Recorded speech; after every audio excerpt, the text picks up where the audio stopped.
अपना टाइम आएगा भाई। मैं आपसे एक बात पूछना चाहूंगी। अ, जी जी।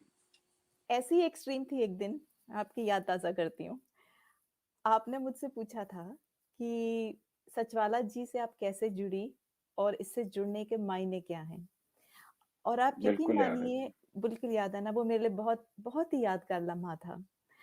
और एक लम्हे में वो सारी यादें सिमट के आ गई, वो भावनाओं का ऐसा वेग मैंने उस दिन महसूस किया कि शब्दों में बयान करना मेरे लिए मुश्किल था।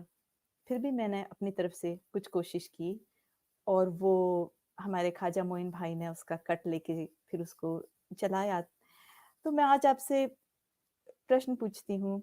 मैंने कुछ दिन पहले देखा था कि जब सचवाला जी थे, तो आपने जॉइन किया और आपने एक बहुत ही प्यारी बात कही। आपने कहा कि कुछ देर दम तो ले लूं, दिल की धड़कन बहुत तेज है। तो अब मैं आपसे तो मैं आपसे जानना चाहती हूँ कि जब आप सचवाला जी के सामने आते हैं, तो ये दिल की धड़कन जो तेज हो जाती है, जिसको आपको संभालने में कुछ समय दरकार होता है, ये मामला क्या है? प्लीज बताएं, अगर बता सकते हैं। नहीं तो आपने जैसे मुझे कहा था कि नहीं, तो कोई बात नहीं। नहीं देखिए, कुछ क्या होता है, मैं सचिवालय जी को काफी टाइम से सुन रहा हूँ, मतलब मेरे को 8-9 महीने या शायद 1 साल के लगभग हो गया। लेकिन मेरी कभी हिम्मत, मैं कभी जुड़ा नहीं। और जी। जितना ज्यादा, और पता है क्या, शायद एक बार जुड़ा था मैं सचिवालय जी से, और वो भी आई थिंक मैंने 2 या 3 स्ट्रीम सुनी होंगी उनकी। तब तब जी। मैंने बड़े आराम से बात कर ली थी उनसे, हम्म। मुझे कोई प्रॉब्लम नहीं What's the purpose of your visit? What's the purpose What of is your the visit? purpose of your visit to London? की। तब तब जी। मैंने बड़े आराम से बात कर ली थी उनसे, हम्म। मुझे कोई प्रॉब्लम नहीं। हम्म। लेकिन पता है, जब जब आप सुनते जाते हो ना, जितना टाइम आप उनको देते हो, फॉर एग्जाम्पल जैसे अभी हमने, मान लो आपने 3 महीने से सुना लगातार, हम्म। तो उसके बाद वो जो आपको समझ आनी शुरू होती है ना चीजें, कि इस इंसान ने ना कि सिर्फ पढ़ाई की है, हम्म। बल्कि किस मायने से इस इन चीजों को जिया है अपने लाइफ के अंदर, और कितने सालों जिया है, और कितनी मुश्किलों के बाद आज इंसान किस मकाम पे खड़ा है। वो जो एक जज्बा है और वो एक हिम्मत है ना, वो हर कोई नहीं कर पाता। और उसके बाद जो रिस्पेक्ट आती है ना, वो लिटरली, मैं मुझे ऐसा फील हो रहा था उस दिन कि मैं पता नहीं, शायद प्रेसिडेंट से मिलने के लिए मैं स्ट्रीम में ज्वाइन किया हूँ, और मैं, मुझे समझ नहीं आ रहा कि मैं कैसे बोलूँ, क्या बोलूँ। तो वो एक जो 8 महीने मैंने उनको जो सुना है, और उनकी 1-2 स्ट्रीम सुन के शायद किसी को समझ नहीं है कि यार ये बंदा आंख बंद करके पता नहीं क्या बोले जा रहा है। लेकिन अगर आप थोड़ा सा टाइम देके उनको, उनकी बातों को गौर से सुनते हो ना, एक तो हमारी उर्दू कमजोर है, तो हमें काफी चीजें दोबारा से सुननी पड़ती हैं।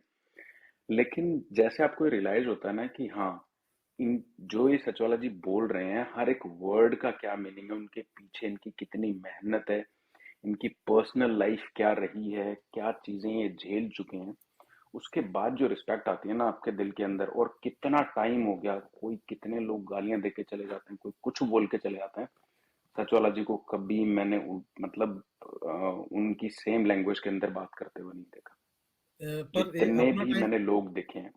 जी। तो जी, वो अपना जो एक टाइम आएगा। रिस्पेक्ट आती है ना, वो हम्म। रिस्पेक्ट मुझे नहीं लगता किसी और के लिए माइंड में आती है, मेरे मेरे मेरे माइंड के अब अंदर। मैं एक बात बताऊं, अपना टाइम आएगा जी।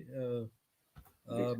मैं तो उस समय से जुड़ा हुआ हूँ। अब्दुल भाई और उस्मान भाई जानते हैं, जब 5 से 10 हजार लोग हुआ करते थे में सब्सक्रिप्शन। मैंने एक पुरानी वीडियो सच वाला जी की मैं देख रहा था, और उसमें एक कनाडा का एक टीनेज लड़का था। जी नाम जी याद जी। नहीं आ रहा है। अहमद नाम वो, था उसका, अहमद। हाँ, उस्मान भाई। और वो बिल्कुल आया था कि सच वाला से ऐसे इस तरह से आया था बात करते हुए, कि वो सर ही उड़ा देगा। और वो बोला भी था, आई थिंक, हाँ, जितनी बोला भी मुझे था, याद बोला है, भी था। बोला भी था हाँ। कि मैं। पर सच वाला जी इतने प्यार और मतलब इस तरीके से, मतलब, और उनकी आवाज भी, अब मेरे बेटे ऐसे करके वो तो सभी को बोलते हैं। और और इतने प्यार से वो बात कर रहे थे, और बात करते करते जो है ना, देखिए मेरे भी गला भारी हो रहा, जी वो उनकी आवाज भी भारी हो गई पूरी। और वो लड़का पता है क्या बोला उसके बाद थोड़ी देर में? आप सुन के आप विश्वास नहीं करोगे। वो बोला कि सच वाला जी, आई विल प्रोटेक्ट यू, और आपके बारे में कोई भी कुछ बोलेगा तो मैं उसको छोड़ूंगा नहीं। उसके बाद वो ये लास्ट में ऐसा मतलब, जी तो वो सही चीज है। है। हाँ वो एक है ना, इंडिया में कहते हैं कि एक पारस पत्थर होता है, हुँ, जो किसी को छू दे हुँ, तो वो भी सोना बन जाता है। बिल बिल्कुल। बिल्कुल सही। बहुत सही। क्या वो स्ट्रीम में वो क्लिप मैंने सुनी है। आपने हुँ, बहुत सही बोला, वो मैंने सुना है। और इसी बात पे ना सचवाला जी की एक बड़ी अच्छी बात याद आ गई हुँ। कि मौलाना इसको काले कोयले को घिसे जा रहे क्या पता कब इसमें से कोई हीरा निकल रहा है। वो हाथ पैर कपड़े मुंह सब काले कर लिए मौलाना ने अपने, सही है। लेकिन उसमें निकलेगा कुछ भी नहीं। हाँ, हाँ, हाँ।